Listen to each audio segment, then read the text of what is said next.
Hello and welcome to all of our young Padawans out there. I'm Joe, here with me is my co-host Dan. Hello and greetings. This podcast, which is one that was requested over on Twitter as we ran a poll, people requested our Star Wars fanfic.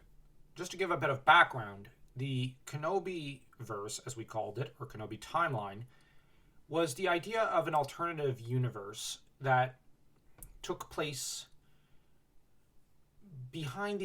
that is descended from the idea of what if in the Secrets of the Jedi book, a really, really badly written book, where I do like the pairing though, where what if Obi-Wan and Celie were not caught by Qui-Gon Jinn? And because Qui-Gon Jinn caught on to the fact that they were in love, Qui-Gon caught on and exposed Obi-Wan and Celie. And Yoda, ever keen to break the hearts of young lovers, for some weird reason, destroyed the bond the two shared. And the two remained semi-distant and always on edge around each other because they were heartbroken and at how Yoda and Qui-Gon despised their love for each other. Celie never forgave Qui-Gon in the expanded universe for this, and Obi-Wan became a broken shell and could not pass the trials like he was supposed to at 18 years old. So that it took him another 7 years before he was forced to essentially become a Jedi Knight. The trauma of this incident cannot be overstated. As to Yoda,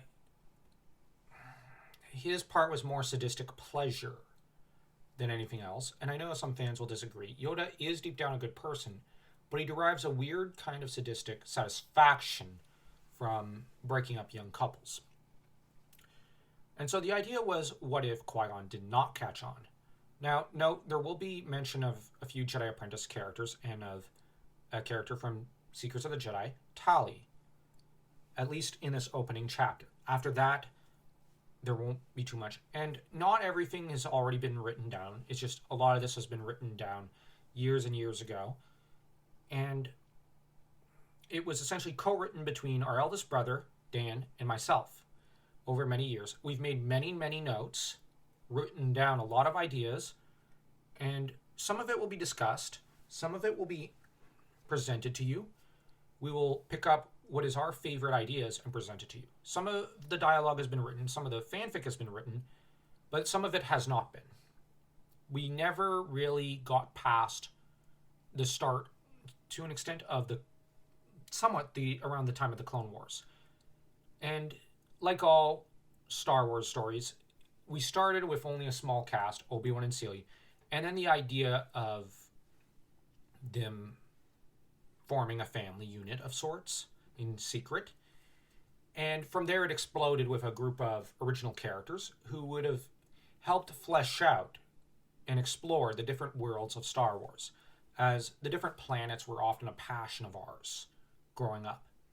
Planets such as Naboo, Tatooine, Dantooine, and so on.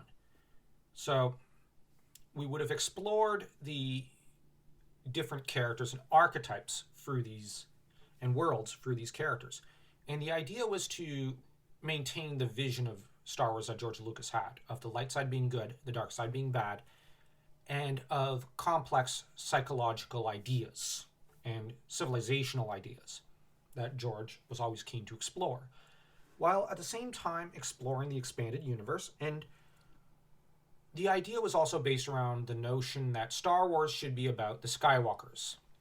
So though there are original characters, they all revolve around Anakin initially, and then the next generation, everyone revolves around Luke. Or Kyle Katarn, because he was a beloved character of ours.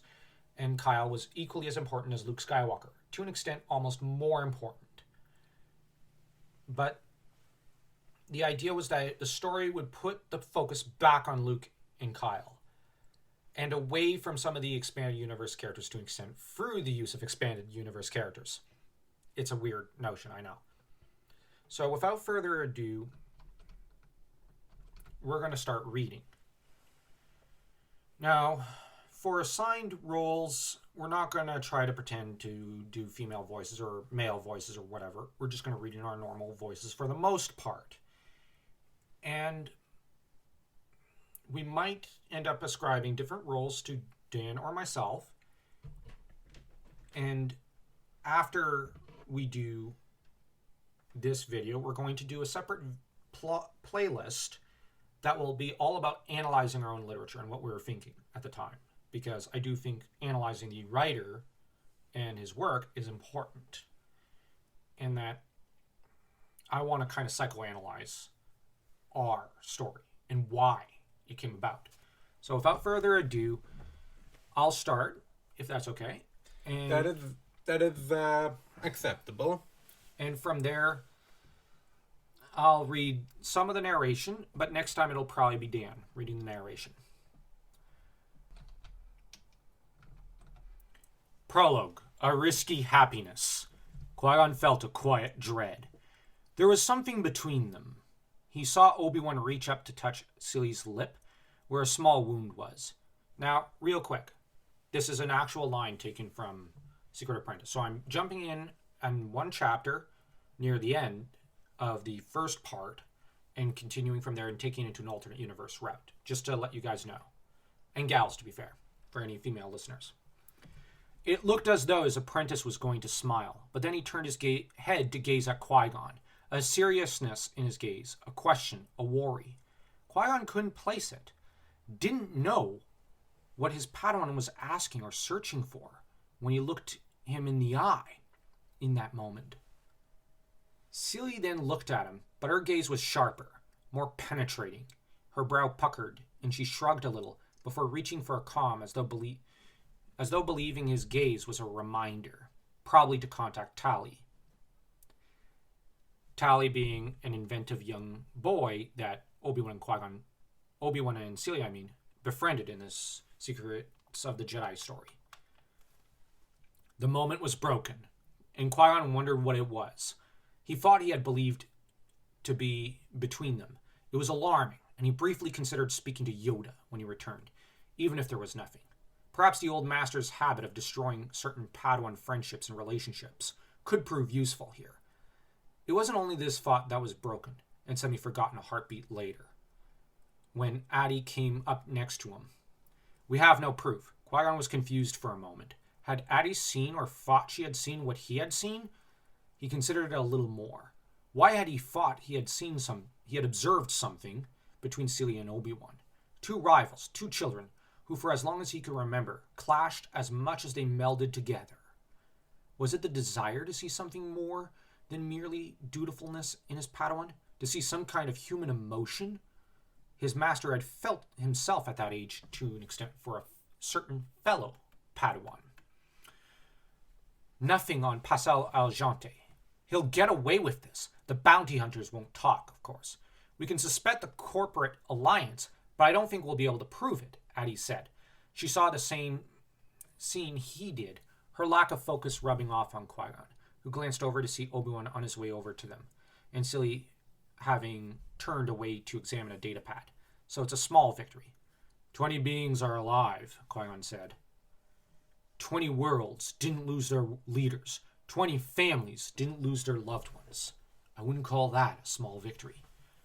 You know what? Just to differentiate between Addie and Qui-Gon at this point, Dan will read Addie's dialogue, because I think me reading it might confuse and startle some people. Addie lifted both eyebrows at him this time, to indicate just how displeased she was, while Obi-Wan took his place at Qui-Gon's side, a silent specter. The previous tension of some sort between him and Celie all but forgotten. I am not diminishing that, Qui-Gon. I am just saying. I don't know. Addie burst out with uncharacteristic emotion. It seems that these days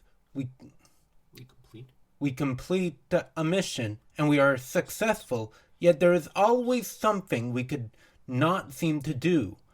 We get the small thing, but not the big thing. Oh, I hate being imprecise.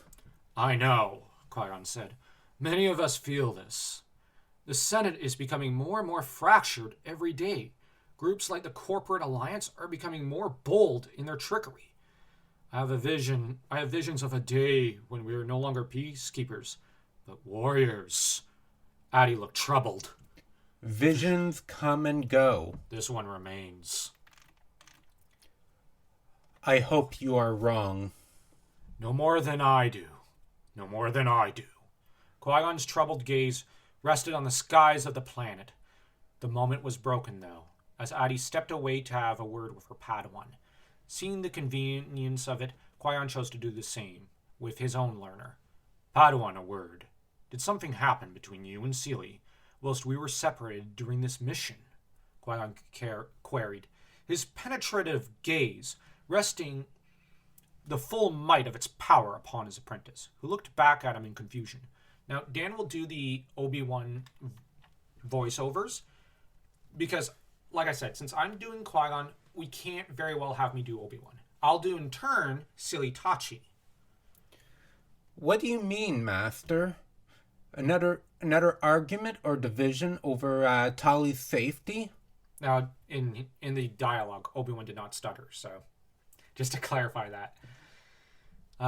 Any stutters are typically going to be Dan and I, just are with our usual speech problems, just to warn people. And if there is a stutter, we'll make sure to let you know and be very clear about it. Obi-Wan wondered, sincerely confused, as he hoped his master didn't see through what had been born between the two, and yet part of him felt hurt, a deep-set part within his heart that hungered endlessly for his teacher's approval. No, I meant, well, did you two fail to work cohesively? Initially we struggled as always, yet we rallied though not without some harsh words between us. Obi-Wan admitted honestly, seeing no reason to tell the truth or a good deal of it, while leaving out the core of what he meant by rallied. Did I fail you in this, Master? I tried to get on from the start, however it was endlessly awkward and difficult. She tends to be like that, and my pride, I know, interfered at times, as usual, before we began to communicate properly. I see, Qui-Gon replied, a sigh of frustration leaving him. It had not been his intention to hurt his Padawan's ego or feelings. He had merely hoped Obi-Wan was more than a mere Jedi drone, capable of doing more than just robotically following orders, with no further thought or dreams of his own. It is unfair to him, Qui-Gon thought to himself, realizing how uncharitable he was being as he studied his pupil. It was a cruel thought, and one that had occurred to him before, one that would have never struck Windu, Addie, or Yoda. They'd have prized Obi-Wan more than what he did. In that moment, he felt ashamed. Just because he had no passion to become a lover or have a life outside the Jedi, as Qui-Gon once did, didn't mean that he was any less of a great man, or less than Jin himself.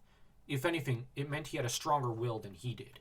Putting a hand on Obi-Wan's shoulder, he smiled his warmest and kindest grin. Come, Padawan. We have a ship to catch. And I'm sorry if my voice sounds nothing like Liam Neeson's. I don't have a great voice, like the magnificent Neeson. Sorry for taking so long. Had to go report to the council, Celia explained, only to add irritably, then figure out where this damned place is. She was referring to the lower city hotel Obi-Wan had booked a night for. They had been on Coruscant for only a day when Obi-Wan had tried to find time with her alone, but she had avoided him. Frustrated and hurt, he had slinked back to his quarters when a polite knock on his door, right as he was meditating, had alerted him to someone's arrival. It was a droid who had brought him a note from one of the younglings. It said to book a meeting place. Therefore, he had on the HoloNet, using a Senate Holo connection rather than the Jedi one in the temple, if secret to book the said place. If secretiveness was desired, he'd play that game. It is so matter. It is no matter. It is no matter. Obi-Wan replied. They had time away from their masters due to Qui-Gon wandering the halls of the temple alone, mourning tall, whilst Adi had council duties. Real quick, guys, Tal was Qui-Gon's love interest from the Jedi Apprentice era.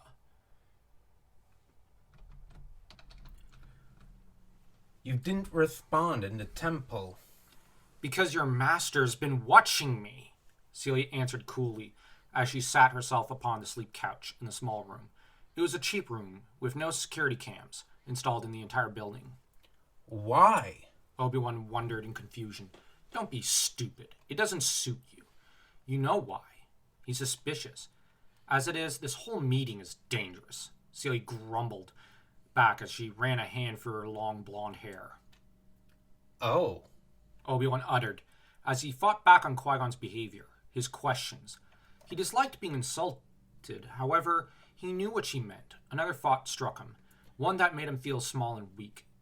He realized then how much he craved Qui-Gon's approval. There was rapidly becoming one person's approval, though, that he craved far more. Do you regret it? What? This? Silly asked, signaling to the air between them with her right index finger. She smiled a little. It was strange seeing that smile. It lit her entire face, stealing his breath. He had seen her smile so rarely for years, so that it now stood out so much that he found it filled his entire being with more light than the Force. I could never regret it. Well, not unless we screw up or something. Then what do? We must do something about it. Obi-Wan explained, only to add hurriedly. About Qui-Gon and Yoda or Adi or anyone else who's suspicious. For one thing, we can't meet in the temple, or truly remain friends there. Not for a while, at least, Celia replied thoughtfully. It is too suspicious, at least until we are knights. If that is the case, we're going to need to feign a falling out, at least for Qui-Gon's sake. It'll fool him. You can act hurt and mopey like you always do, and his little daddy instincts will push him to comfort you. Wait, hurt and mopey? Why would I be more broken up than you would be? Obi-Wan complained, unable to see how he was the weaker of the two. He felt himself to be quite sturdy as a person, if he did say so himself. Oh, please. Whenever we'd fight as children, or when we were younger, you get all teary-eyed, Obi-Wan, she retorted with no real bite to it. Her use of the nickname that used to make him feel 2 inches tall now served to disarm him a little. Well, what about how you'd brood for days, weeks even, never speaking to anyone, snarling at all and sundry whenever something between us wouldn't go your way, only to be reprimanded by Adi on the nature of anger or ego, and to keep to yourself, all but crying for months? He shot back, proving he had been paying just as much attention to her over the years as she had him. She ground her teeth together for a moment before sighing, a sign of her anger leaving her. Obi-Wan knew it to be more logical than another biting reply, as he hoped this wouldn't heat up into an argument between them. Just so you guys know, these two argue a lot in Jedi Apprentice. Like, a lot.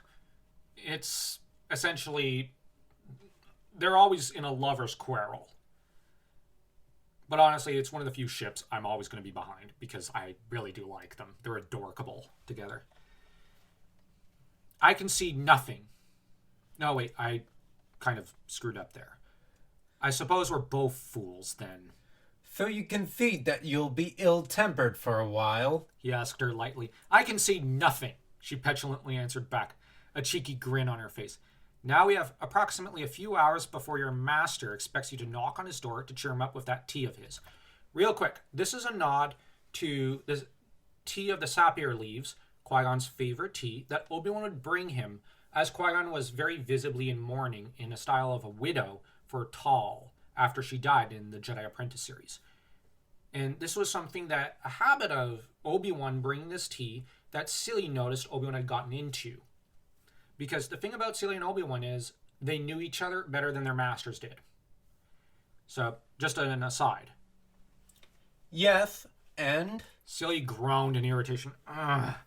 Seriously? We have a hotel to ourselves? We're alone outside the temple? And we've just figured out how to make this arrangement go? And you choose now to act like a dense 12-year-old? Obi-Wan's cheeks grew hot as he bit back a stutter. He could see how much the explanation had cost her, with her own downturned eyes, crimson cheeks, and nervously shaking hands. They had already done the deed once, back in the cave for the one night together when separated from their masters, and another time on the ship when they were alone after leaving that planet. It had only been a few days, and yet it felt akin to a lifetime. Swallowing his anxiety, Obi-Wan reached over, having been standing before her. Leaning down as he did to take her face in his hands, a vulnerability was there. It reassured him, told him that he wasn't alone in not knowing where this thing. No, this isn't something. This is alive. As alive as the Force or us. This is love. Just because I don't know how this will go doesn't mean it Doesn't make it any less important or meaningful. He told himself forcefully. Oh, and for anyone who has noticed, I occasionally repeat some of the words. It's just, the words are a little small in the text. Times New Roman, 12 font, and Dan does have some sight problems. So, occasionally I'm just helping him out here. So, yeah. Anyways, they passed the hours together. Yeah, anyone who thought we were going to depict a certain scene, no, that's not Star Wars like. We wouldn't do that. But we can hint at it like Star Wars has. The memory of her engraved into his flesh all over again. But more than that, he committed everything of her to his heart also, just as he saw her doing in turn. They were young, inexperienced, yet they were rapidly learning. When time had passed and they lay tangled together, he stared at her as she stared at the ceiling with the blankets of the sleep couch covering them, to keep them warm for now. Not that they needed it, covered in sweat and snuggled against one another as they were. Yeah, this is as adult as we're going to get, to an extent. Look at it this way, episode 3 hinted at similar activities at one point, given that Anakin was pretty bare-chested. The council could never accept this, Silly told him, out of breath, sounding as though her throat was tight with fear and pain. She hadn't spoken in a long time, so her sudden breaking of the silence startled him. We could make them accept it, he proposed, falling back on history. We can't be the first Jedi to have done this. It happened frequently in the past. Odan-urr didn't mind it. He even encouraged it, or so his holocron said. In those days, you need only apply to the council for special permission. That's a nod to old lore and to a line by Jolie Bindo, who mentions that he did not get the special permission. But if you note, in some of the comics, some characters did have it, such as Exar Kun's master's other apprentices, who were Cathar. They got special permission. And Ki-Adi-Mundi also got it in Yoda's time. Yes, but he's not Grand Master anymore. In his place stands Yoda, and you know Yoda. You've seen how he hates love. Silly cut in impatiently, still staring up. He hates it. He doesn't understand it. And he uses blackmail, gossip, bribery, psychological warfare, anything to break up Jedi couples. It'll be the same here. He'll destroy us to get what he wants. And we can't face him. He's the head of the Order. He's too powerful. He'd exile us to separate, non-inhabited planets as though we were Darksiders before he'd allow us to be together. Then we could simply leave the Order. Could you do that again? No.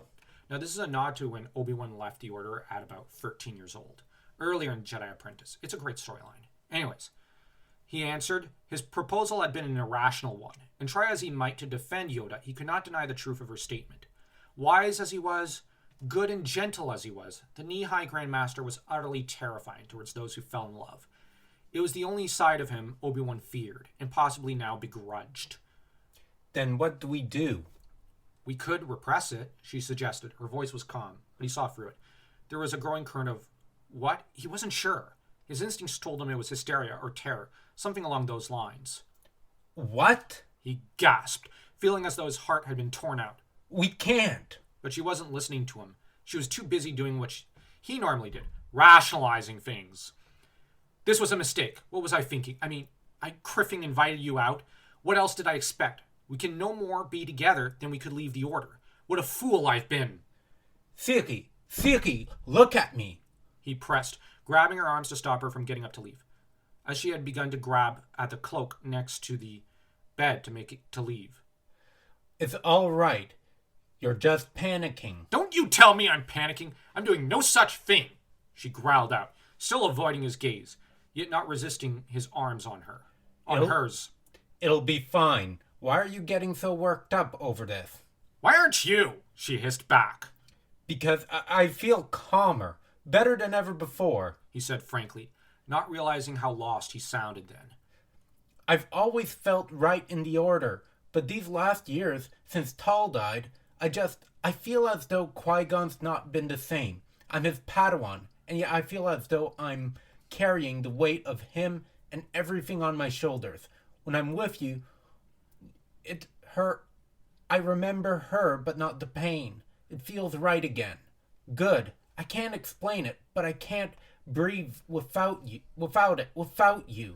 His admission had softened her, stopped her hysterical reaction.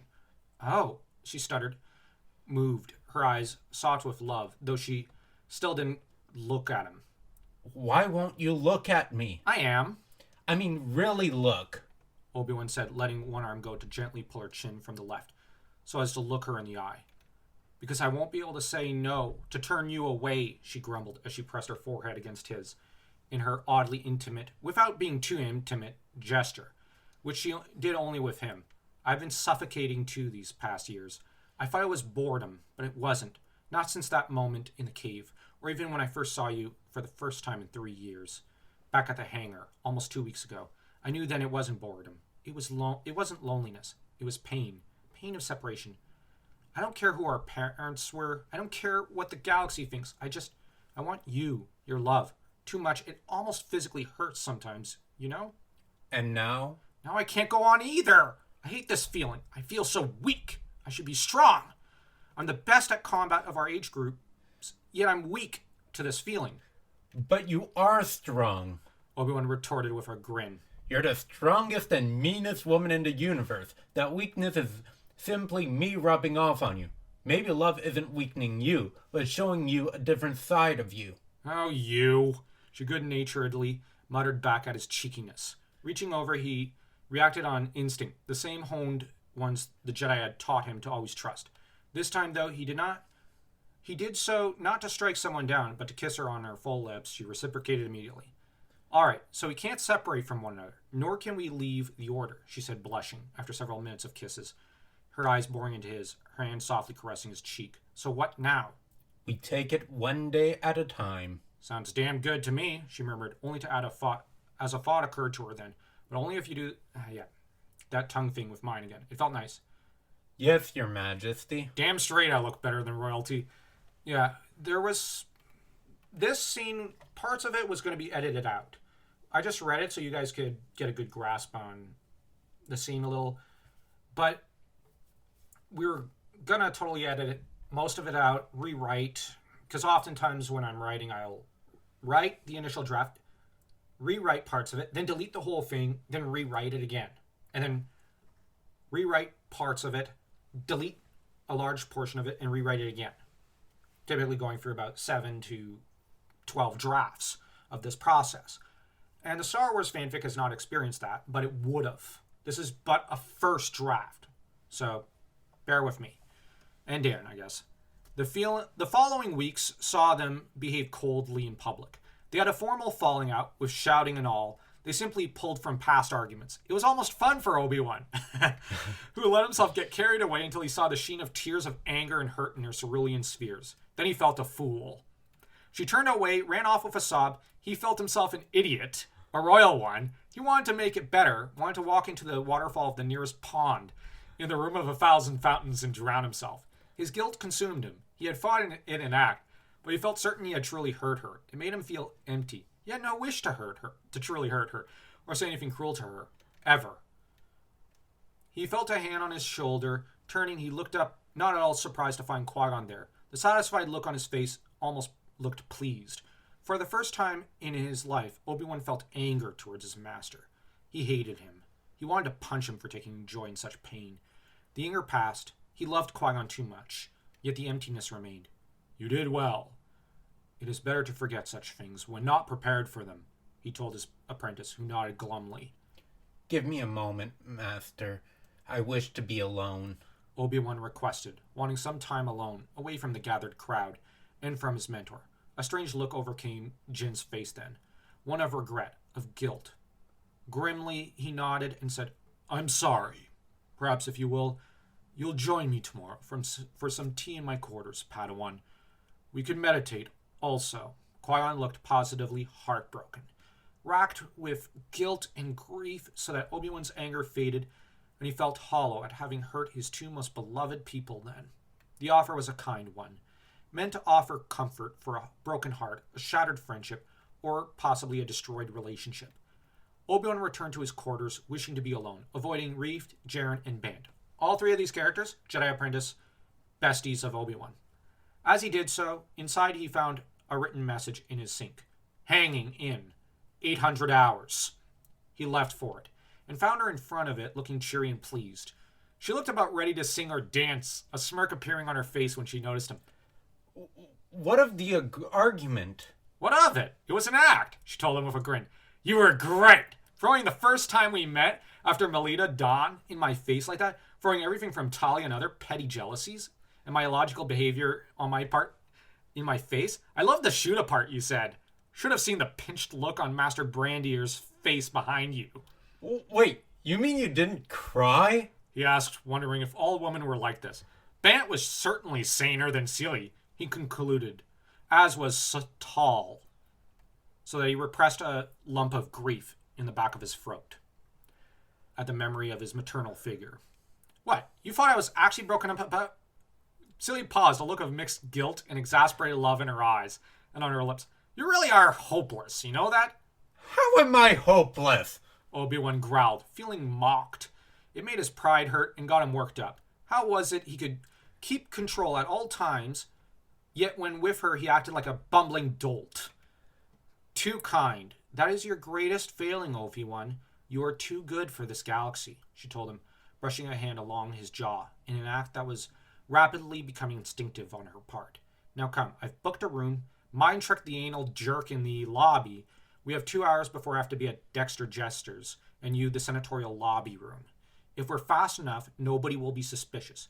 Then when Master Jin goes on that vacation alone to Ragoon 6 to keep Morning Tall on his own this time, due to it being her day of life, we'll spend even more time together." The last part was said seductively. Suddenly his evening felt better. The next day he maintained a glum exterior, disliking the deception, but soon his good mood showed through. Qui-Gon took it for a genuine enjoyment of his company, as well as reminiscent discussions of missions long past, dreams of the future, and of surviving friendships. While Qui-Gon left for half a week before coming back to take him on a simple diplomatic mission to Enderan. This is a made-up plan on our part, based partially off Naboo, partially off Alderaan, and a few other ideas we had. And we'll probably do a video analyzing its culture, as well as France, and analyzing its culture at greater length later on the borders of the mid and outer rims. Partly a vacation, partly a mission, Obi-Wan enjoyed himself, with Celie only to see her off a few hours before Qui-Gon returned. She had a mission to the distant planet of Quelnars 8 with Addy 3 days after his master had left for time away from the temple. Truth was, though, that night, like the other ones that followed for almost 3 weeks, were a total mistake, but not in the way any of them had counted upon. He had just returned from a series of Outer Rim missions. For the first time, he was back at the Order in over 3.5 months. He was excited to see Bant, Jaren, and his other friends. More than a little excited, though, to see Celie, having not seen her for months. He could well imagine her humor, how she'd mock him, or tease him about his missions, or stroke his cheek and listen to his pains. He hoped he'd get to hear her sorrows, tease her, cheer her at her stories, but more than all that, and the intellectual exchange and verbal ones, he craved the simple sensation of holding her in his arms and knowing they were both safe and sound.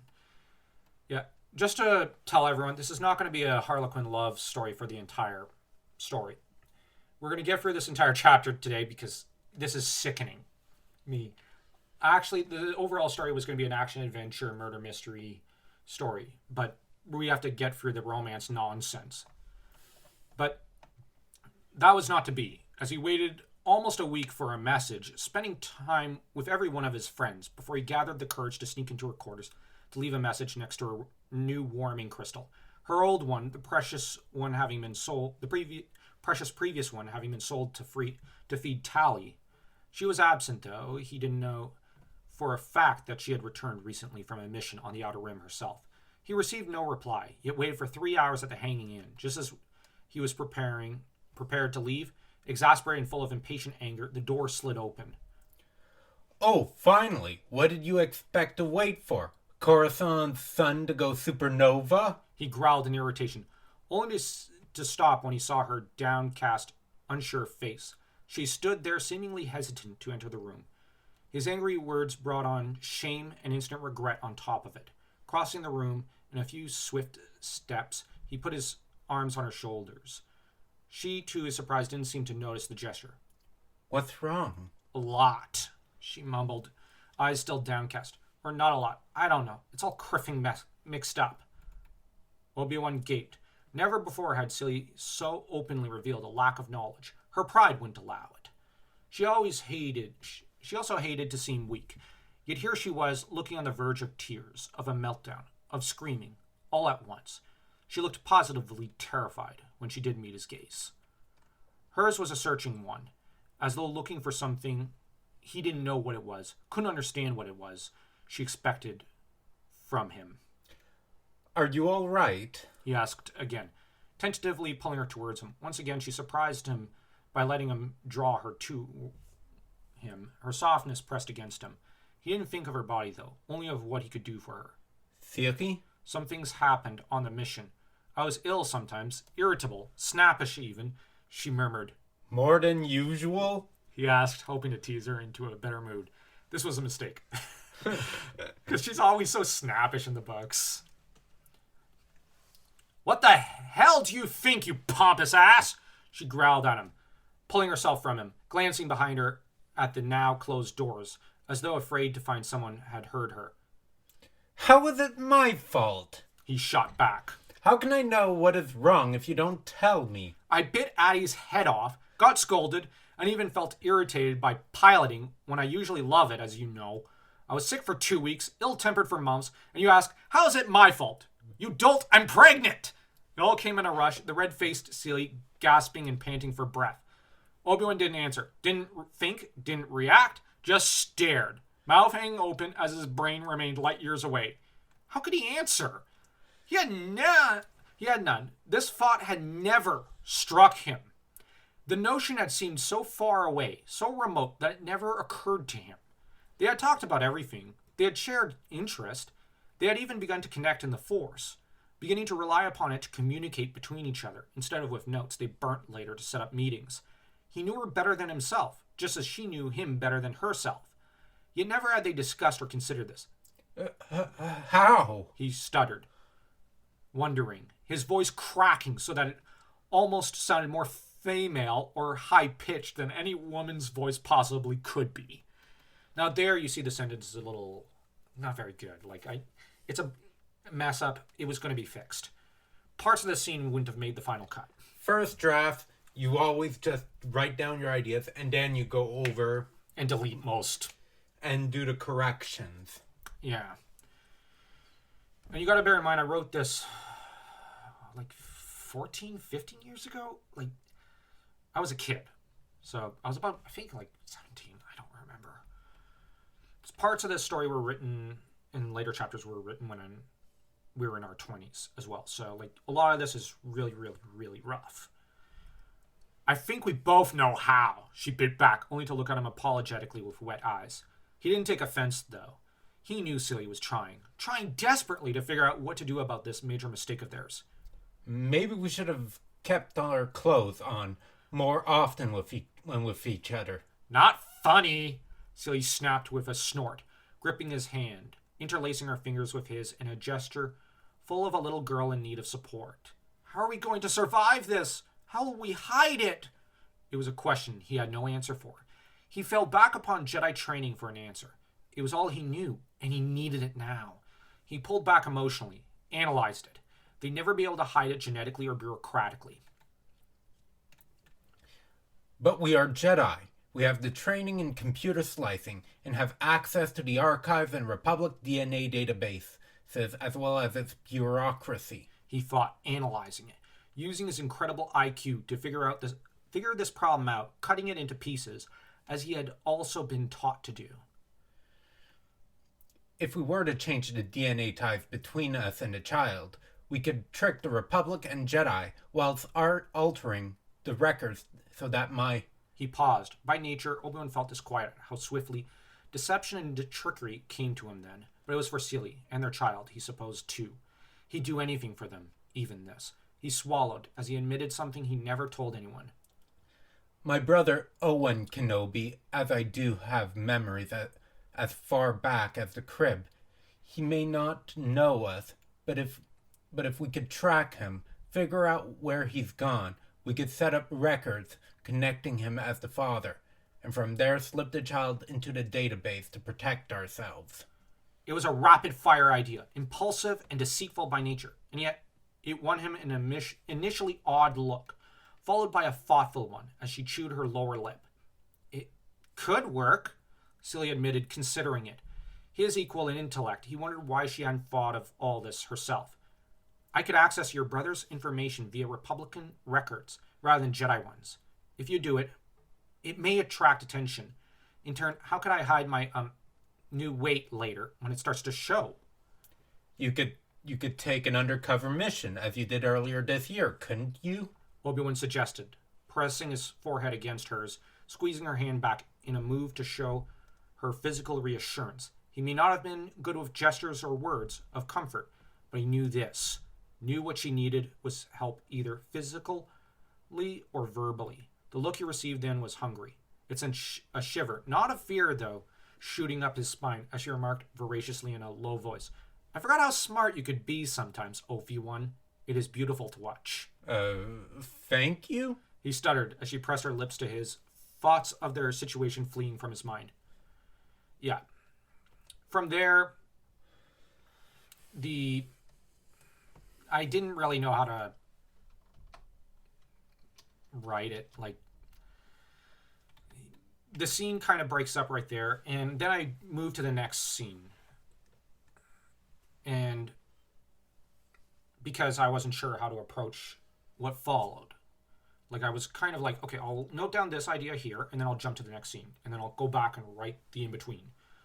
But Celia let the matter drop for some time, until they had finished. Once they had finished, and had a data pad in hand, pulled from the table in the room, next to the hollow book of odan-urr's Tython, a history of the origins of the early Jedi, a favorite read of his. He had recommended it for her weeks ago. She had, from what he could tell, nearly finished it. Obi-Wan, thank you. For? He asked her, dozing off, confused and unsure of what she meant. For calming me down. For being you. You're welcome? I'm thanking you for proposing ideas and solutions and not calling this mistake what it was, or even considering fleeing or terminating it. Celia confessed sheepishly, looking up at him for the first time, with what felt to him like adoration then. It heated up his cheeks. I could never do that. I love you. The words rushed from his lips before he could stop. Then stop them, causing her eyes to brighten and her face to light up. This child we didn't intend or want it, but he's ours. He's part of you. I could never think of him as a mistake or something to be denied or fled from. His impassioned speech seemed to please her. She giggled then, drawing his curiosity and amusement. What? You took the words from me. The reason I may adore him is for being part of you. But I'm not the one with him in my body. He corrected her. Oh, but he already is, Ophi. Celia mischievously corrected back. I see that he'll own a part of your soul as surely as you've given it to me. The child will treasure it as surely as I do, with every breath and moment. Now it was Obi-Wan's turn to be touched. In that instant, he felt pleased they were having a child. It was a moment of surprise, but to have this connection, this life that would forever connect them together, was more than he could ever have asked for. He forgot the danger. His very being swelled with joy, with purpose, with the fullness of her spirit. The bond between them seemed to strengthen then. Now, real quick, guys and gals, the bond is spelled here with a capital B. It grew, took on a new life, as he felt the force mingle and move between them and through them, startling him. And yet it came naturally and felt as though it had or should have always been there between them. Theory. I feel it also. This link, this force bond, if we are finally going to give it a name, as we should have weeks ago, rather than acting or paying more attention to other things, is important also. It'll only grow stronger, with and because of the baby. Yes. One thing, though. What? How do you know it'll be a boy? What if it's a girl? Silly teased him wryly. It is because of my superior force powers. Obi-Wan shot back with a wide grin. Superior force powers, eh? Don't you get full of yourself, Ophi. We both know I'm better than you, Silly scolded him in a mocking tone. Haven't you paid attention to our latest duels? I've yet to lose to you in years. Because we haven't sparred in years. Exactly. And before those 3 years, I won each duel. Silly bit back with a loud laugh, another giggling laugh that reminded him then of just how feminine she was. It was something he never would have thought until recently. Wouldn't have believed possible. And wouldn't have known how to define until then. Yeah, well, Silly in the books is pretty butch.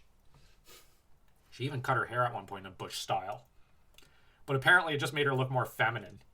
To her frustration. It was a pretty epic fail on her part in Jedi Apprentice. It's just something hilarious I remember reading. But part of him suddenly wished to leave the Jedi, wished to be an ordinary man with her, to see her grow big of child, to press his ears against her belly when the time came to spend the rest of his days with her, instead of out slaving after the rest of the galaxy. That life, that impossible dream, he felt would and could make him happier than any other. I'll never have that, will I? He fought miserably, wishing to cry, but then Tal's voice came to him then.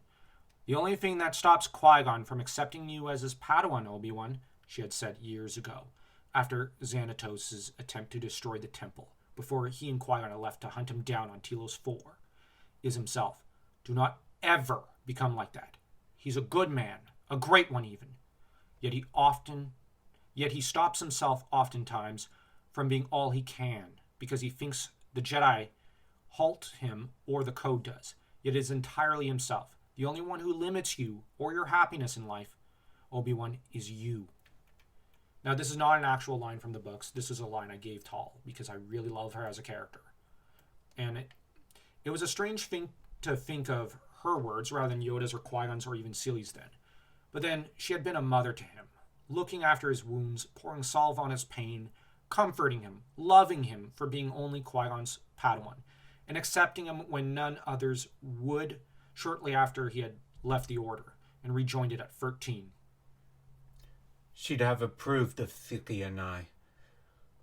Would have kept it from Qui-Gon if she had to. She'd have helped me, even loved me, even with this. He told himself, missing her as though she were part of him then.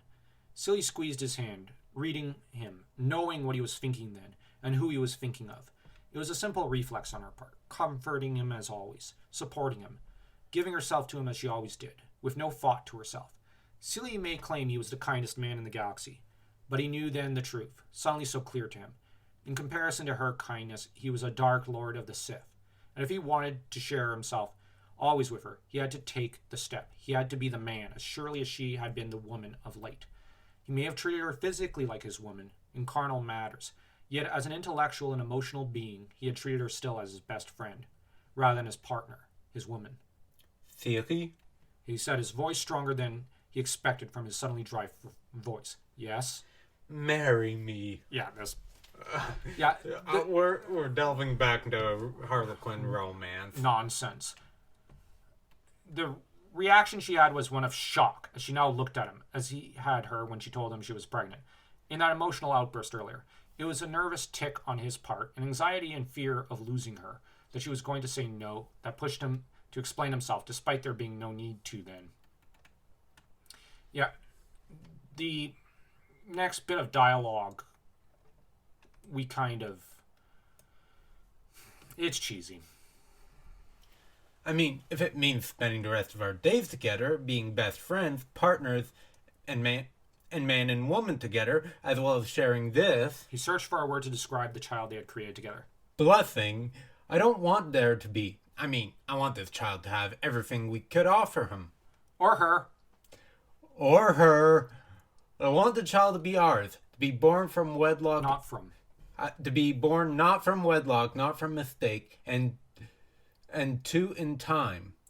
if he or she learns it, to know that he was born from love and that he is therefore more blessed than 40.2% of all the children in the galaxy. He rambled, remembering the numbers of human children born from some form of wedlock, widowhood, or other means in the galaxy. Obi-Wan.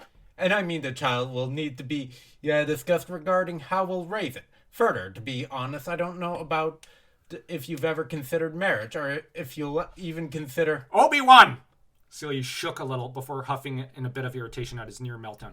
At least let me say yes before you start crying or breaking down on me here. Jeez, relax. As if there was any doubt I'd say no. He was flabbergasted. Then, not sure what to say, feeling weepy. What he did say was... I just assumed you'd never want to tie yourself down to anyone in such a manner. She grinned at him. Don't you know me better than that? Okay. With the marriage, the idea was she wouldn't take up Obi-Wan's surname, of course, because Jedi. In the coming weeks, they timed everything precisely, with the two of them accessing Owen's information. They were fortunate in that Owen had moved to Prologue. This would make things less awkward, as he would be unlikely to even know about his nephew, and therefore possibly out him.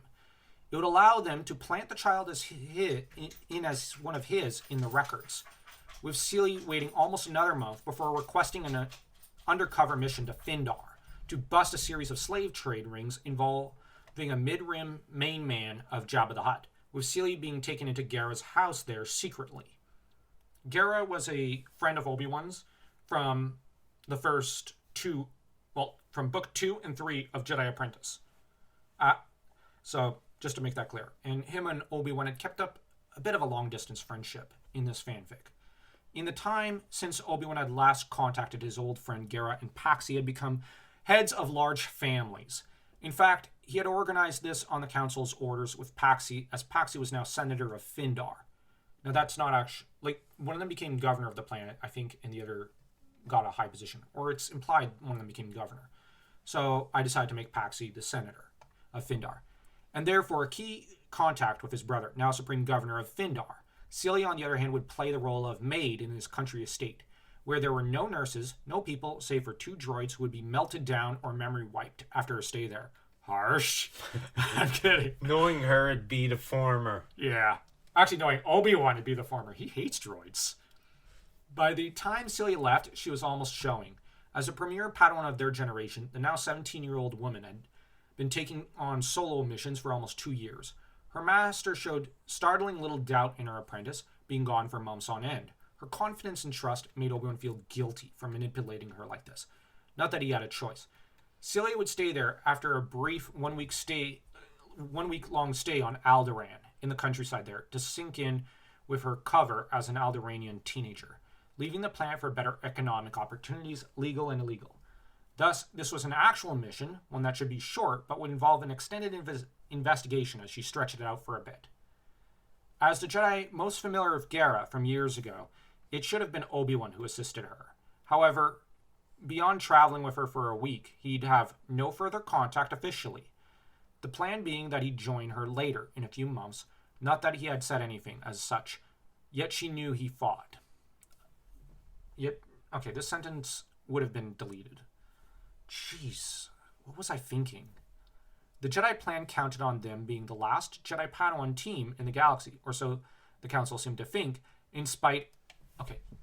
being the best Jedi Padawan team in the galaxy, or so the Council seemed to think, in spite of their recent falling out. As for Qui-Gon, he had demonstrated sternness when his pupil had complained long and loudly about traveling with Celie. Same with Bant, to play up the deception that they were no longer speaking, or even capable of tolerating each other's company. He avoided her publicly. Bant caused him to feel a little guilty once again, as she felt clearly torn between her best friend and best female friend. She had in recent years forged a strong female bond with Celie, and it hurt her that they seemed to hate each other now. He wanted to tell the truth. He did. The only comfort was that Celie and him, unable to maintain the deception before her for long, had vowed to publicly make up. How am I supposed to travel with her, pretend to be her friend or brother on Alderaan if she won't speak civilly with me for more than 2 minutes? He had burst out to his master, timing it for one of their shared meditation sessions. Qui-Gon gave him a compassionate, regret-filled look, one he had been wont to do since the destruction of his friendship with Celie. Apologize, or simply show her your warmth, how much the friendship meant to you, Obi-Wan. You can do this, and if not, let the Council know that you cannot do this. They are good people and will do the best they could for you. Yes, Master, he said in a resigned voice, as though going to his execution. When they left, with many and excited comments from Paxi, because Paxi and Gara were ADHD or ADD in the actual story. So they're often very excitable, but then, they tend to overwhelm everyone around them with their energy. And a word of warning about being kind from Bant, they did so via public transport. They didn't hide or use the guises of being siblings, aware that in their everyday clothes and the way they behaved undercover, they under no circumstances came across as siblings. Well, duh! For the first time in his life, on the second day of their trip, Obi-Wan saw Celia in a dress. It was a light summer dress, but it was startling nonetheless. Stop staring! You're embarrassing me, she grumbled, cheeks red as she seated herself at the cafe table across from him. Sorry, it's just... Just what? Celia grunted, interrupting him. I can wear dresses as much as the next girl. Damn her mood swings. Obi-Wan thought, believing her pregnancy was driving her a little batty then. Suddenly he wondered how Addie had survived until then. Now Gara would. You look beautiful, is all. He's clearly BSing her there. Oh, she fell silent after that, visibly pleased by the compliment. All they did for a long time was enjoy the companionable silence between them and noise of the crowd. The arrival on planet was one of quietness, wherein they slipped over to a fake house set up by some contacts of Yoda via Senator Antilles, with Celia, to Obi-Wan's concern, beginning to change a little, he noticed, suddenly. Her dresses hid it better, but it was undeniable that she had begun to put on a bit of weight, that she was beginning to show. Not enough to be noticeable, yet enough for someone used to watching her to notice that she was beginning to show. Yeah, that entire paragraph would have needed editing. The house was in the mountains, snow-covered ones north of the capital. Had to correct that. Oh my gosh. That was so garbage back then. He'd only be there for a day, but he managed to arrange it for her by having her taken out swimming in one of the local streams. When she arrived back with him, their hands held together, separated to their separate quarters to prepare for the evening meal. He had just finished drying his hair with a towel when he left to stand outside amongst the trees, the mountains, and the streams, nervous as the day he was to leave for the AgriCorps at 13 more, maybe. To his joy, she appeared. Yeah, okay. Yeah, the next bit, I didn't really type because I was like, where do I go from here? Yeah, like, I didn't really know how to portray a part of the marriage scene, because now, all we got was the dialogue, because I didn't actually write some of the descriptions. And there were some things written, so just bear with me. Until the Jedi are reformed, he thought to himself, not daring to say it, yet vowing all the same to change things. Attachment could lead to the dark side, but if one controlled one's passions, disciplined one's minds, then one can avoid its temptations and come out brighter than before. It was natural to love, he believed. To live a life with no love, no attachment, was to live an empty life, one where one didn't wish to live on. To live, he had discovered. Now, this is a quote that's kind of a mirror to an actual Secrets of the Jedi quote at the end. Sort of. But the thing is, you have to bear in mind, Obi-Wan did want to reform the Jedi. But the trouble was, everybody thought he was a robot. You are becoming wise, Celia complimented him with a girlish smile. If that is how we are to live, then should we not share private vows? Our own, here now, blessed by the trees, the waters, and mountains, and life force of the galaxy in this moment. Yeah. That was going to be edited. No, I remember just deciding, this isn't going to make the cut, rough draft. And the vow, I was going to use this quote on her part and his part in flashback it very often later on. But I didn't actually write some of the descriptions. I wrote the dialogue and said, well, I'll come back to it later. Never did. Happens. Yeah, I know this scene is very choppy, but it got like that. In the name of the Force, of our child, of our love, of the galaxy and everything we are to each other, in this moment, I take you, Obi-Wan Kenobi. I wed you. I pledge myself to you, to our child, and to our future together. I swear nothing will ever divide or separate us so long as we exist. To always support, to always consider, and to always, before everything else, love you, now and forevermore. There are bold words from a bold girl who stared at him with even more boldness. Her earlier shyness from weeks ago fell away now. She stood with her chin up, as though defying the code, the Force, and the galaxy to take him from her, to try and stop this marriage from happening. So yeah, there is some description, some stuff, but not, like I said. Oh, I made a note to add some paragraphs. This emboldened him. He had never been bold with her, never been particularly rash or strong emotionally, an indecisive, quiet, insecure man. He had only begun to grow recently, since he was 15 or so.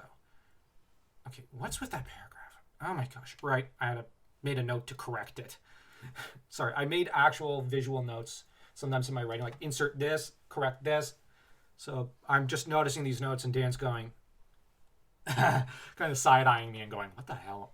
What the heck, man? Their recent relationship had given him a confidant, a best friend, and a lover. This had bolstered him.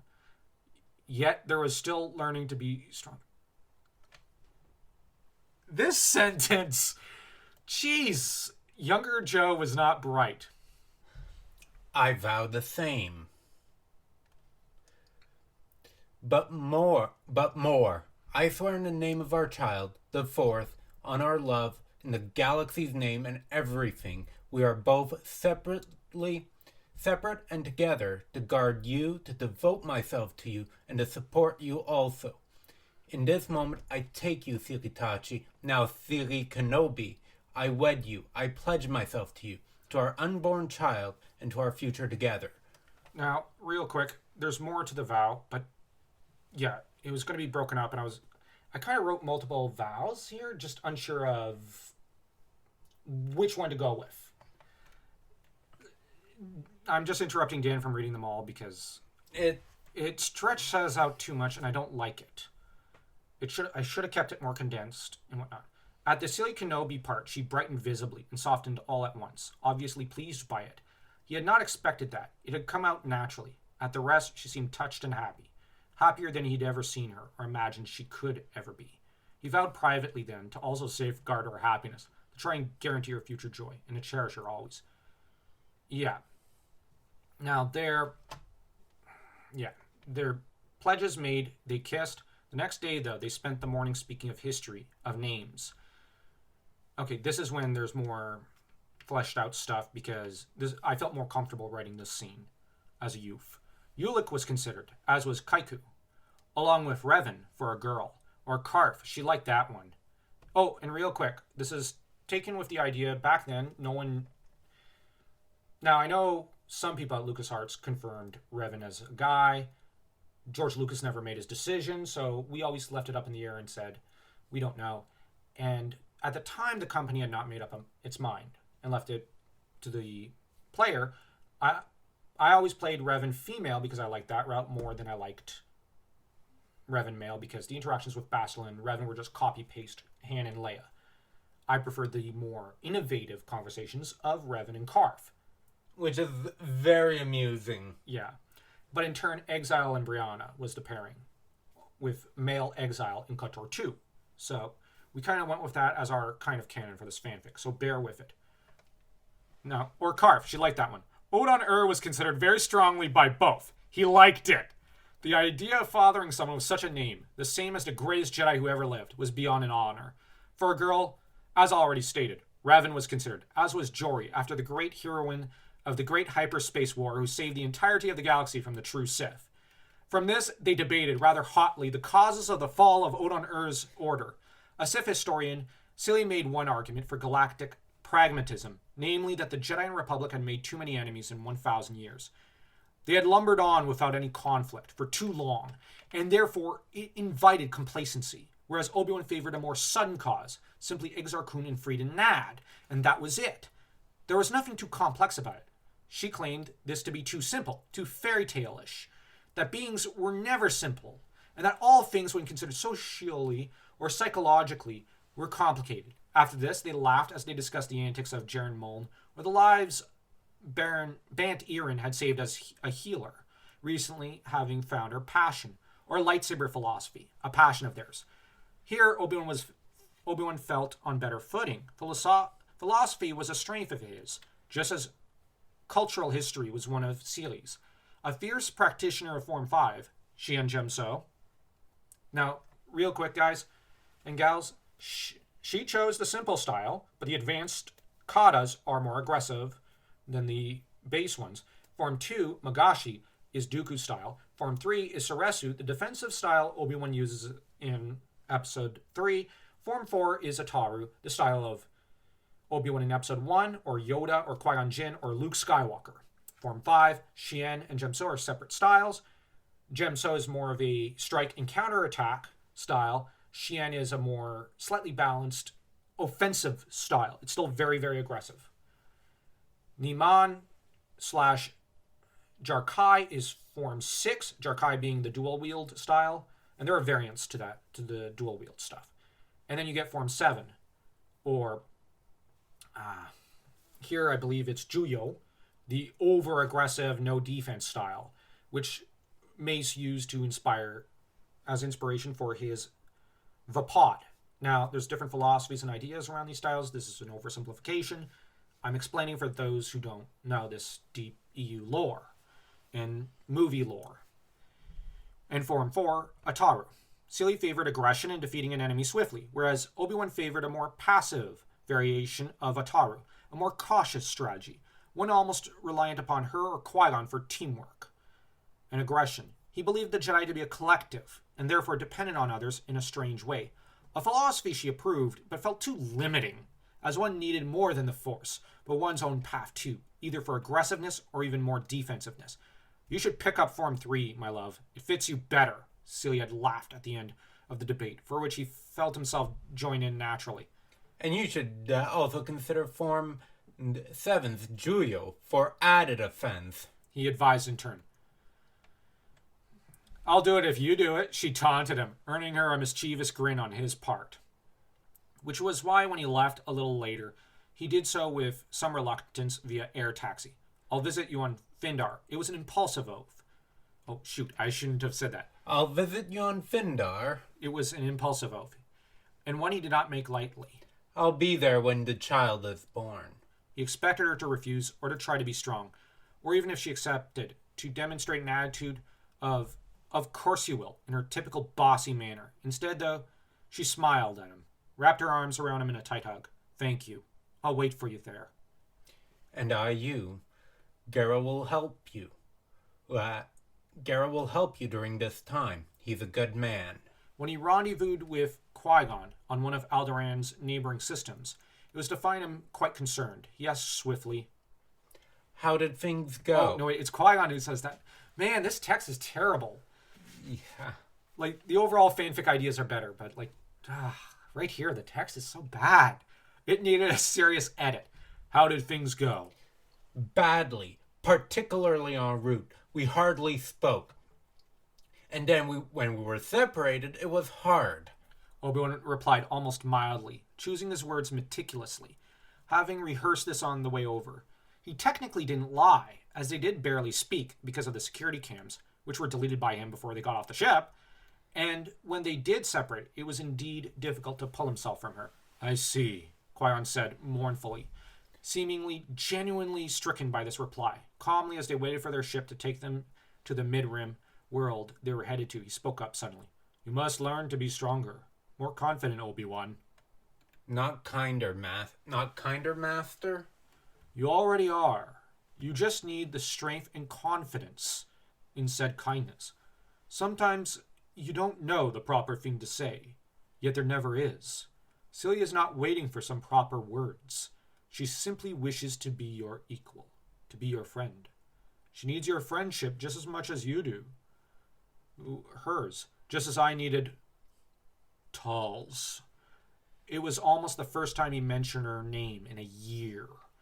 Obi-Wan grasped his master's arm in a comforting gesture. It was one that he had partially picked up from Celie. She tended to do that, or interlace their fingers together these days, or press her forehead against his, when things truly were awkward. His master blinked in surprise. but smiled gently. Yes. Oh, hold on. I didn't quite write this properly. Yeah. Or perhaps I should be confident enough to take charge on missions too, as I seem to do better now than you, Master. He joked. No. Arrogance itself is its own problem, Padawan.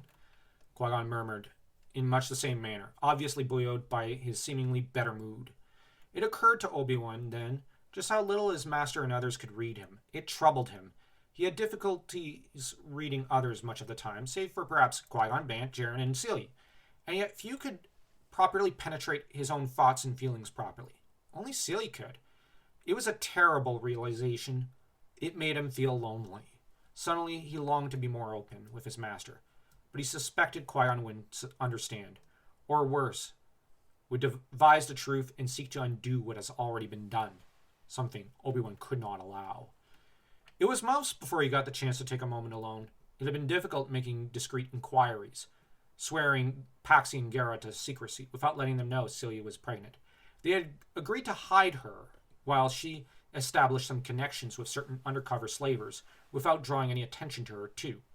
Much as they trusted the brothers, Obi-Wan knew that with enough pressure, they'd crack and tell Qui-Gon or Yoda everything if possible. They were loyal, but that loyalty extended to Qui-Gon, too. He felt once again considerable guilt for this, but it was rapidly becoming part of his life. It had been almost 5.5 months since he left Celia on Alderaan, and he had been only a little distracted during that time, throwing himself into increasing physical exercises and missions, anything to distract himself. It was all he could to keep from running off to the Outer Rim tour. Qui-Gon noticed, but didn't say anything, trusting that he would confide in him in time.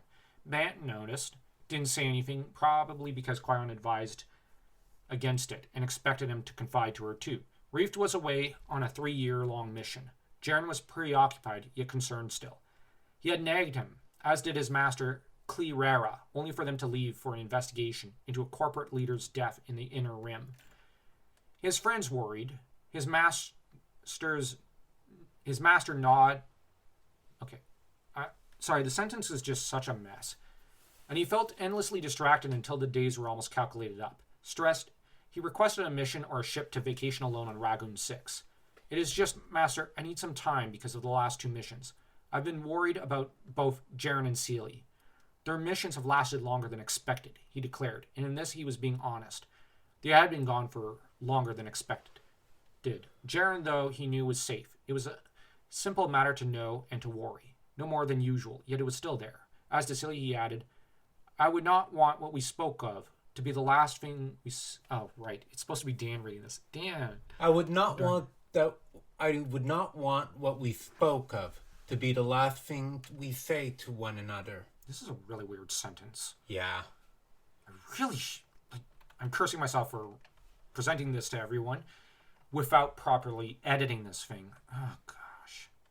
Having been meditating together... Wait, that's what they were doing? Jeez. I thought they were off on a mission. Like an air taxi or something. Or, yeah, this is a mistake I would not make today. Maybe you forgot to space out a time stamp. Yeah, probably. Qui-Gon considered it. Perhaps you could join her on her mission, or Jaren on his, and then head with him to assist her. Obi-Wan gave him a deadpan look. Do you honestly think she'd accept help? Qui-Gon chuckled a little. No, I imagine not. Then he added with slightly more seriousness. You wouldn't happen to be concerned about something else, also? Such as what, Master? Such as Sarazi's death anniversary. Or Brooks. Qui-Gon inquired gently, remaining seated. Sarazi was Obi-Wan's first love, who died when he was 13 in front of him, and he watched the life fade from her eyes. It's a very, very tragic moment. And Brooke was Obi-Wan's rival, who fell to his doom, and Obi-Wan tried to save him. Brooke had become a murderous little rat, and had turned. But the thing is, he didn't deserve the way he perished. I've observed you in past years, Padawan. They still sometimes affect you, though you did all you could for them. Obi-Wan's throat felt dry. He couldn't deny it. They still affected him, even during those days. However, he was distracted even from their losses, by the nearing birth of his firstborn. He ducked his head, unsure of what to say or do.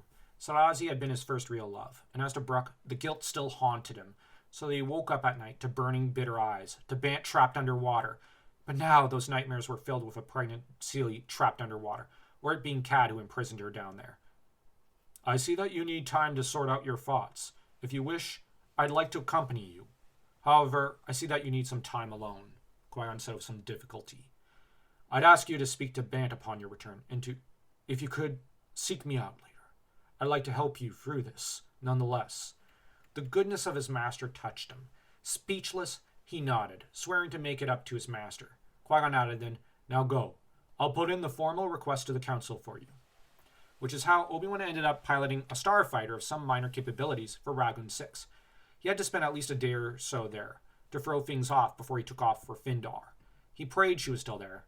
He prayed she was safe. He prayed that she had yet to give birth. He prayed for a million other things. Upon arrival, he ignored the temptation to visit his old friend Gara, and headed straight for the private villa outside the expansive cities of Findar. These could not be looked into while he was there, as Celia and their child was all important. Yeah.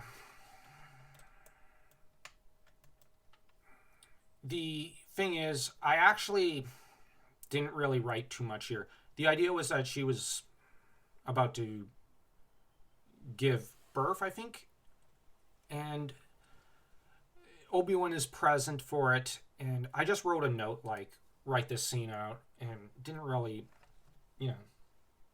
get around to it. I wasn't sure. I think I was tired of the awkward romantic scenes.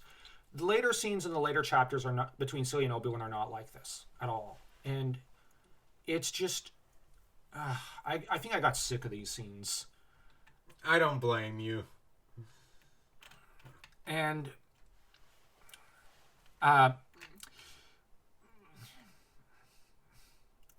there was only one piece of dialogue I had written before I finally I wrote a bit of dialogue, but then you had help, jeez, our water's going to break. The last part burst out of him despite his earlier desire to comfort her. Now I wrote that part more because our eldest brother had suggested it as a joke. I wrote it out. He then liked it because he also read Jedi Apprentice and Star Wars books a lot. So we kind of discussed it between us, as this was the sort of panicked response Obi-Wan would make. But then, for someone as logical and rational as Obi-Wan, whenever confronted with emotion, he tends to blunder around. Yeah. Now you had the medical droid going oompa, like from episode 3. There, breathe in, breathe out. I am! Obi-Wan burst out shrilly, losing control of his emotions.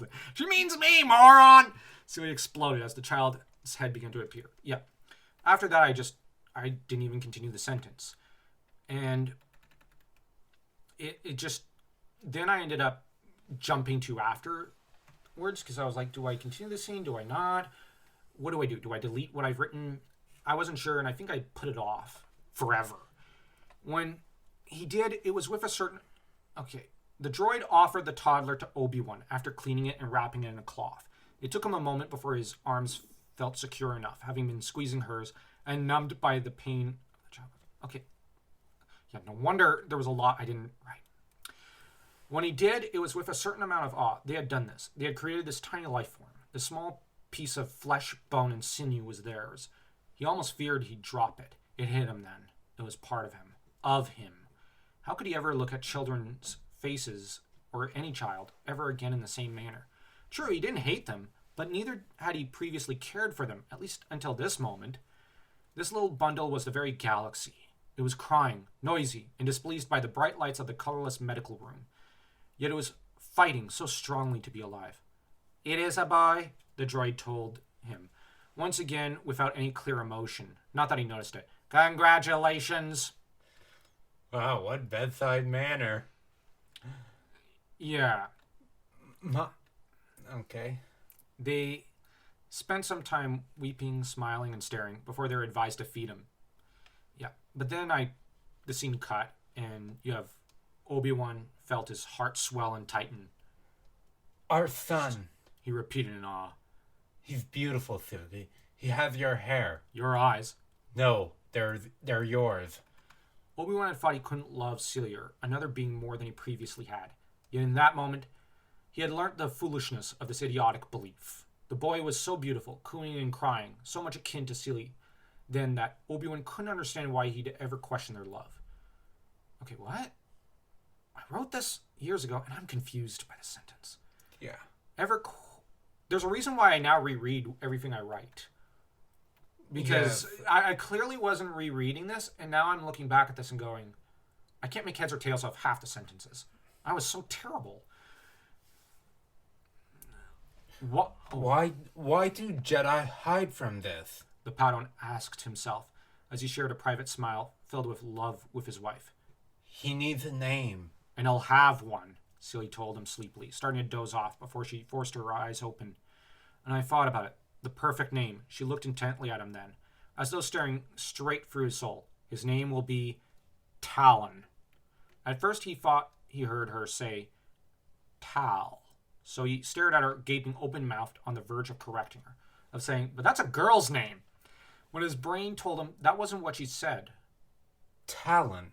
He asked, his voice suddenly tight at the familiarity of the name, the reminder of his surrogate mother. Do you like it? Celia queried, sounding unsure of herself, worried she had hurt him or brought up bad memories. If you don't, we could name him something else. Forrest, we could name him Exar or Khan for all I care, as long as you like his name. Obi-Wan started as he realized what it was she had tried to do. She had wanted to honor him. She wanted to prove her love, to give him the greatest gift she could think of. His surrogate mother and master's best friend/lover's name for their son, to their son. It was more than he could handle, as more tears he had fought himself through with them began to leak out. It was also touching that Celia had shown such a rare display of vulnerability to him of all people. He once again vowed to treasure this feeling, this moment. Talon Kenobi. It is perfect, just as you are in this moment. Yeah, it was also then that he sensed it. It filled the room with power. It was the newborn's Force signature. It nearly overwhelmed him. He was quite possibly more powerful, or filled with more potential than his parents put together. This awed him into silence. In this silence, the wearied Celia dozed, worn and weary from the past few hours. Not perfect, but he is. She murmured, her eyes drooping shut. I'm not sure about that sentence. Yeah. But anyways, the character was not going to be a Gary Stu at all, guys and gals.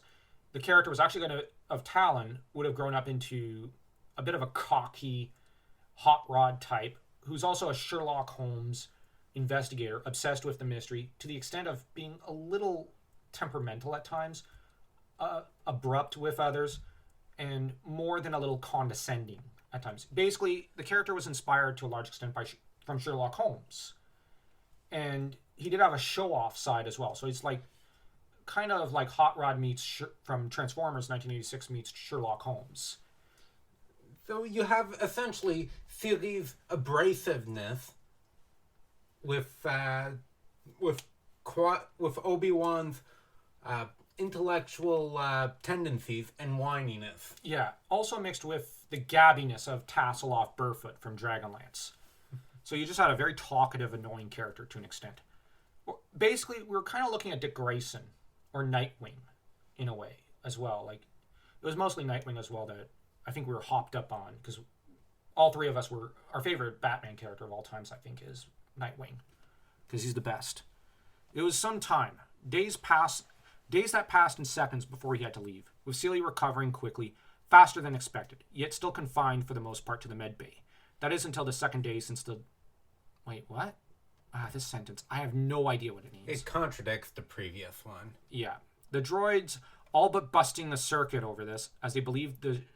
Okay, I'm going to skip this sentence because I'm confused by that entire paragraph. I don't know what I was thinking. She did take it easy, though. While they engaged in no physical relations, she didn't let him or Talon out of her sight for almost a moment, wanting their company to talk or to walk or read with, if nothing else. Okay.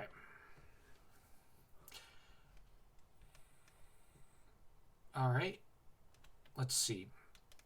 There was a break, and wandering the grounds with her arm around his, she took a seat in front of the outdoor pool, where she paused. This will do. It is so beautiful. I would like to take a moment to enjoy this one. Obi-Wan? As you wish. He agreed, feeling the same. Talon in his other arm, she reached out her arms, and he paused uncertainly, unsure of which Kenobi she was reaching out for. Who could blame him? Talon, you big baby, Celie said with a laugh, taking the newborn from him. Oh, it wasn't that obvious. He retorted, embarrassed at her laughter, even as he enjoyed the sound of it. Another moment of silence. What do we do with him? Celie asked him after a time, worry creasing her forehead a little as she gazed at the infant with obvious fondness. What do you mean? Obi-Wan wondered, his thoughts on how peaceful these past days were, and how they couldn't last. They had duties to see to, after all. On his future, Celie stated impatiently. You know Yoda won't just accept him. And do you honestly think we can shunt him off into the foster system, it being what it is? The thought of his son in the foster system, which he would have loved to defend 5 years before now, filled him with dread. He knew it better than ever before. Knew that it was a place of wanton abuse, of neglect, of possible exploitation by the Hutts, or the Exchange, or any other possible monsters. They could always find him a proper family, a kindly couple who'd take care of him, while his parents went about being Jedi. But the thought of the separation and the possibility of never seeing him again, or missing out on almost all his life, Obi-Wan felt horrified. I could no more bear it than I could survive without my next breath, he thought as he gazed at the tiny newborn. He had grown to love the baby. He'd love to have him near him for the rest of his life, to protect him from all the woes of the galaxy, which was no warm place, but full of parasites, monsters, and diseases. What else could we do with him? He asked, hoping she had an answer. She had one, and it took him completely by surprise. Why not have him become a Jedi as we have? Celie suggested, adding hurriedly at his stunned look. I just mean that it is the only life we know. And other than that, other than the constant possibility of death every few days at the hands of some Togorian pirate or something, he'd have a good childhood, and the possibility of one of us becoming his master. Then we'd be there to protect and safeguard him from all until he was full grown. But what about Yoda? He'll see through this, or someone else will. Obi-Wan objected, certain they'd never be able to pull through such a trick. How?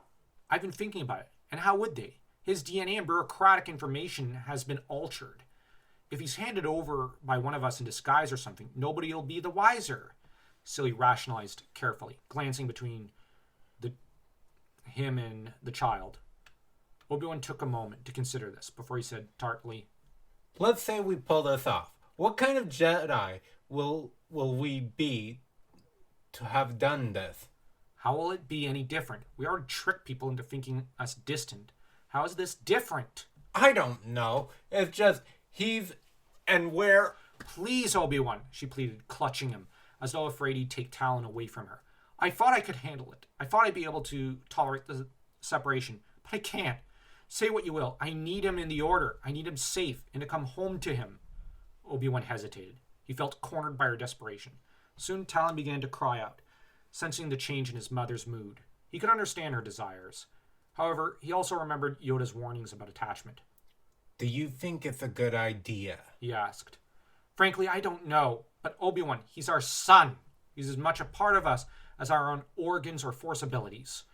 Celia insisted, bullheaded as always. What if you never see him again? Can you honestly tell me you'd feel nothing? I know you'd never forgive yourself. You'd never properly breathe or live ever again. He remained silent, unable to contradict the truth. He did, however, stutter out one last attempt. But it'd be a lie. No, it'd just be us failing to mention something. They'll never ask, and we'll never tell, Celie told him determinedly. I'm doing this. You can either join in or stand aside. Got that? Obi-Wan hid a small smile, almost amused at how forceful she was. I'm with you. The near smile disappeared. It still won't be easy either. Nobody said parenthood ever was. And if they did, they're crazier than Darth Rowan was. Darth Rowan having been one of the nuttiest Dark Lords in Star Wars history. Obi-Wan's return to Coruscant would involve deleting the records in the navicomputer of his ship about this small detour. It would be another 2 months before Celia would plan her return with the child, yet already he felt the doubt and separation more strongly than he thought he would. Clinging to Celia... Okay. Oh, right. Clinging to Celia, who had already begun to work on losing her baby fat, he murmured to her, "I'll miss you, and Talon." This last part was added with a warm glance at his son, who was staring up at Celia, then him as though marking them in his memories forever. Oh, yeah, it's my part. He's doing this thing. Trying to remember our faces, I bet. Not sure it'll be good for us if he does, she said affectionately. Should I pick him up, or will you deliver him? Obi-Wan asked one last time. You could, but remember, disguise yourself, wear a hood if necessary, and slip him amongst the others quietly. Celia advised him. Meet me on Prologue. In a month and a half, I'll meet you at the Capitol's hangar. Promise. Obi-Wan swore, smiling at her. You better. Celia retorted. Smiling at her, the male Jedi stared her in the eyes for a long time. Then down at Talon, he bent down to meet his gaze more closely. I'll see you soon, Talon. My son. He tickled his chin, causing the infant to grasp it. Talon smiled up at him, his mother's eyes peeking out from a smaller face. I have to go now, but I'll see you soon. Obi-Wan tried again. Celia snickered at his reluctance to leave. Just go. This will not be the last time. I know. I don't know if... It'll be the same when we get back. It won't be... I don't even know how we'll go about pretending this isn't real in front of others. Celia finished his sentence for him. I don't know... Okay. I'm confused by this entire paragraph. Okay. There was one joke I really liked, though. You always have the answer these days. Obi-Wan commented wryly. You always were a know-it-all. Comes with motherhood, Obi-Wan, she retorted evenly with a fond smirk. In a month and a half before his comlink went off, he'd engage on one quick mission, much more impatient, yet keener of mind, and of his role to play than before. Fatherhood had changed him, made him calmer, he felt. More open with his love, more eager to clearly enjoy each passing moment. It also made him more scared, fearful of mortality. However, he swallowed it and breathed it out, as he had been taught to do with all his fears by Qui-Gon.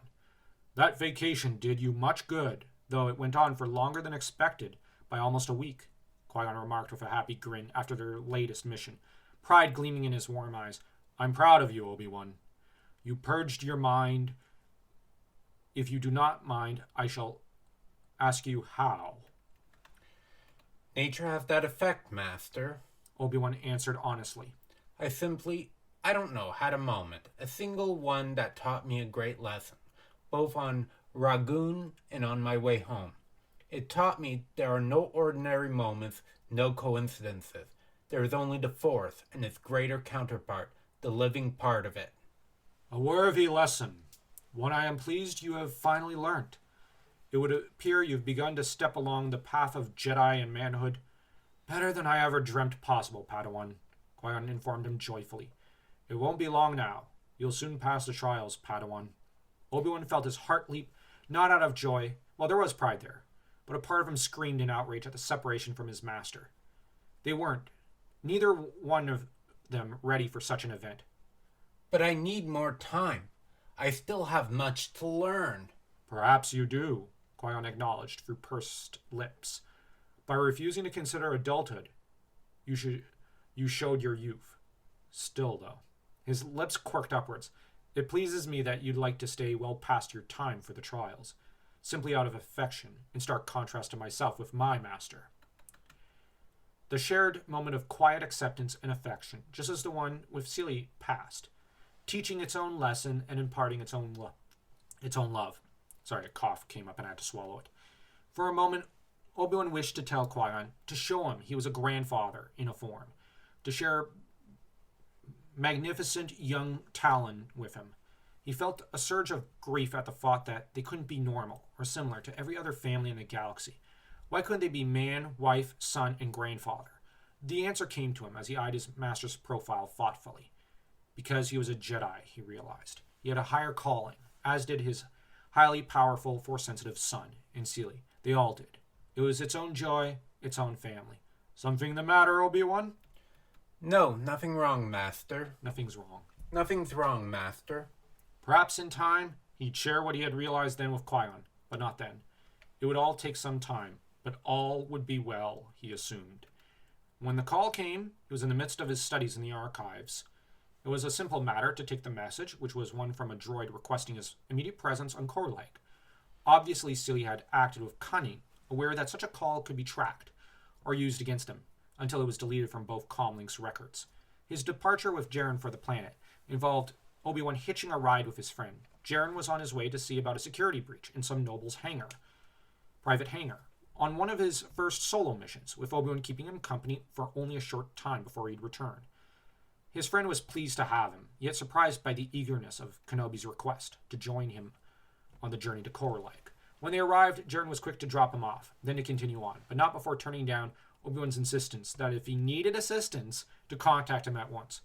Worried for him, he waited only a few minutes before stepping out of the public hangar to find in the alley, as directed, his wife waiting for him. "Took you long enough," Celia remarked easily, almost casually. Back in her robes, she seemed almost nonchalant in her manner. It was a strange transformation, as though the past year meant nothing. I had to say goodbye to Jaren and provide an excuse to Qui-Gon, he retorted, still unhappy with leaving his master in the dark. The feeling, though, was becoming easier. "I know," Celia said, before adding, "I wrapped up the mission early, though this little tyke caused more than a little trouble. He's a small hellion already." Has he been fed? "Yeah, don't you worry," Celia assured him, smiling up at him. "He'll be fine. I'll slip in the midichlorian recording. Trust me, you'll be surprised when you see it. As to the order, it should come in as just another youngling handed in. Be sure to hand him over to a droid, else they'll ask questions." I know. Obi-Wan told her patiently, aware she was worrying out of habit. "Sorry, just concerned." I know. Obi-Wan replied as he turned to leave before she halted him. "And I'll see you in a month. We have to time it and all," Celia told him, her hand running along his jaw. He nodded, almost startled at how habitual their infrequent meetings were becoming. At least the ones for their physical therapy in the lower city inn. The others were confined to the temple, where nobody would question their friendship. Yeah. And we have Obi-Wan commenting. Oh, right. No, wait, silly. Don't forget one other thing. I love you both, and you have him. How could when you act like a child on her first day away from the nursery droids? Okay, that sentence is so weird. Obi-Wan teased her. "Be quiet," Celia said, snapped without bite. Bending her head forward, she spoke to Talon. "Talon, Mommy loves you, and don't take after your oafish father. Instead, take after your grandfather or mother." Obi-Wan snickered as she stuck her tongue out at him. Without looking back, after one last shared quiet smile, he departed for Coruscant, where his son would be accepted for Jedi training. If only he knew what was in store for him. He may have chosen to take a ship and his family and head off in the opposite direction, or to go join the Jedi cult with them instead. Alright, that's all for this video. We'll get the next one out, which is about Talon's childhood, which I think is a much better written piece of work. And we don't have to worry about the Harlequin romance. Oh, thank the... I hate reading that. If I'm going to do voice...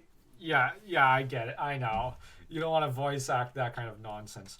We'll get you guys the next video real quick because, honestly, this is essentially part 1. The other prologue was part 2. They were never meant to be almost separate. They were kind of supposed to be published together on fanfiction.net or somewhere else.